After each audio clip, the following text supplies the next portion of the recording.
Sa layuning mapasagana ang turismo at produksyon ng bigas sa Thailand, ipinahayag ni Thai Prime Minister Srettha Thavisin noong Martes, December 19, ang mas pinaigting na pakikipag-ugnayan nito sa pagitan ng mga karating na bansa, ang Vietnam, Cambodia at Laos. Napag-usapan ito ng mga leader sa isang high-profile meeting na ginanap sa Tokyo, Japan. Isa na rito ang pag-promote ng seamless tourism kung saan hindi na mahihirapang makapag-explore ang mga travelers sa 4 na bordering countries dahil hindi nakakailanganin ng hiwa-hiwalay na visa ang mga biyahero.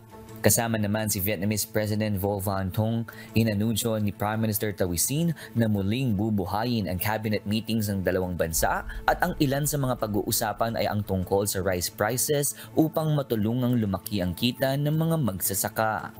Plano rin ng punong ministro na makapagtatag ng Thai consulate sa Siem Reap, Cambodia.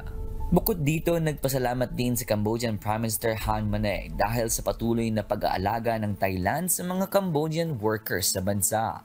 Kinumpirma naman ng Indonesia ang pagbili nito ng 2 million tonelada ng Thai rice na kinailangan ng bansa dahil sa El Nino phenomenon na nagdala ng matinding tagtuyot at delay sa rainy season. Malugod naman itong tinanggap ni Prime Minister Thavisin upang lalong mapalago ang rice industry ng Thailand.